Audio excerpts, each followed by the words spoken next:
the Parker Solar Probe, an update from the director. I'm Tonya Hall, and joining me is Dr. Nicola Fox, heliophysics division director, science mission directorate at NASA. Welcome back, Nikki. Thank you.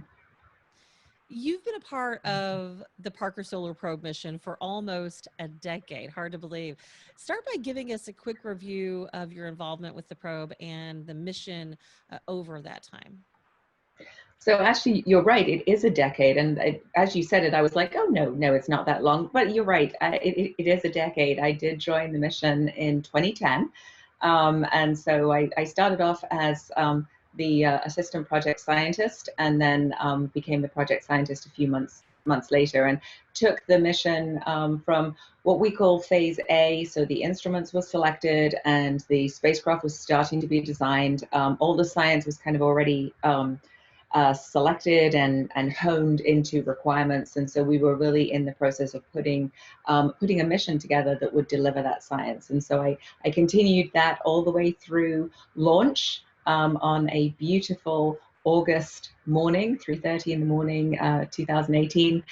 We waved her off into space, and then shortly after that, I did my own journey, a lot less distance, but just downtown to Washington D.C., where I joined NASA, the heliophysics division.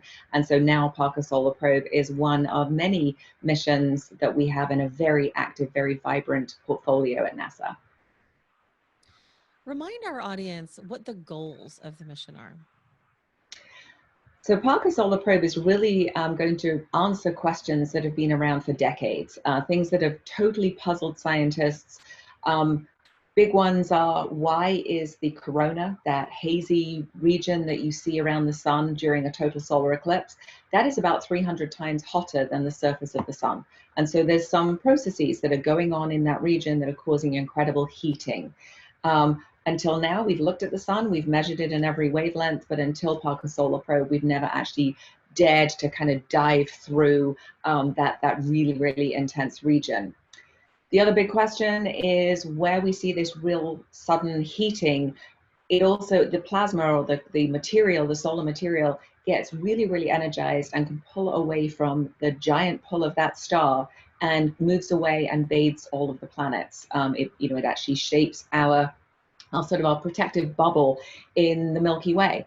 As we are rotating around the Milky Way, we are protected from interstellar space, and that's because of that solar atmosphere. And so understanding why is it continually accelerated, why are these mysteries around our star, and then why do we see these big eruptions that suddenly send all of these really high energy particles out into space?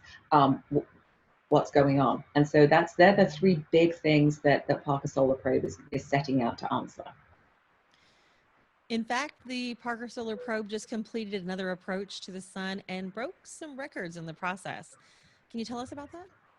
Yes, so actually there's a lot of interesting stuff with this current orbit. I'll say that right before the orbit, we did our third Venus gravity assist flyby, and so that's what actually shrinks our orbit. And so as you may recall, each time we do a Venus flyby, the orbit gets a little smaller, and so Parker Solar Probe is getting closer to the sun. So this particular Venus flyby we did kind of on our way out from the sun. So it was, the sun is behind the probe as she's flying out. And so it gave us a very different view. Normally we do them on our way into the sun. So this was an unusual one for us. And we actually had the Keck observatory turned on and took images of Venus for us as Parker was close to the planet. The reason I'm excited about it is because my imager was actually looking directly at Venus for this particular one. Normally when we do them on the way in, the image is on the other side. So we were able to take some images of Venus as well with it's our white light imager. So that flyby giving our planetary colleagues really great data as we fly past Venus. But the current orbit, we just finished the encounter. I'm pleased to say we got all green beacon tones all the way through. I still panic, when she's in close to the sun. And we know that the solid state recorder had the right amount of data, so we're pretty sure all our instruments were taking data. But it was yet another record-breaking perihelion pass. So the distance from the sun, it was 8,372,703 miles. And in kind of real digits for you, if the sun and the Earth were a meter apart, Parker Solar Probe would be 10 centimeters from the sun. So again, getting closer and closer. We're now 10% of the distance between the Earth and the sun. Ultimately, we'll be at 4 centimeters, but right now we're at 10 centimeters. So we're definitely getting up there.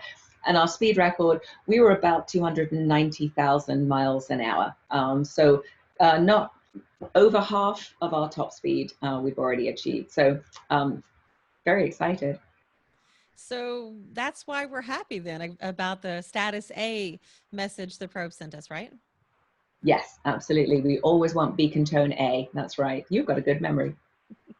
I'm sure the Parker Solar Probe has delivered many surprising findings and discoveries so far.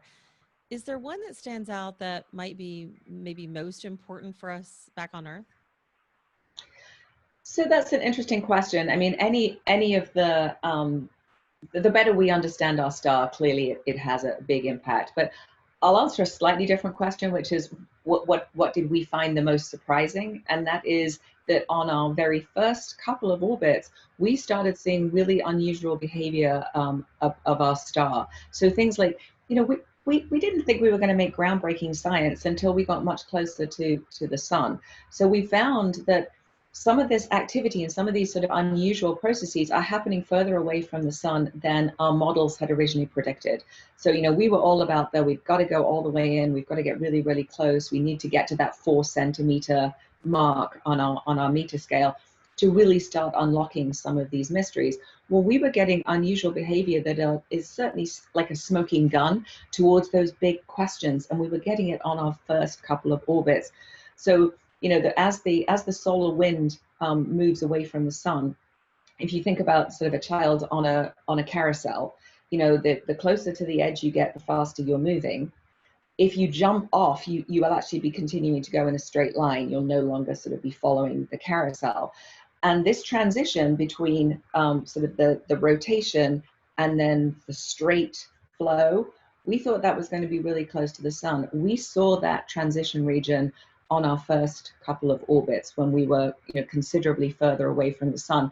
So interesting stuff happening straight away. We already have these weird little S-shaped, we call them switchbacks, but in the magnetic field, seeing those kind of coil up and then relax, putting energy into the solar wind could be explaining coronal heating. So, things happening just much, much quicker.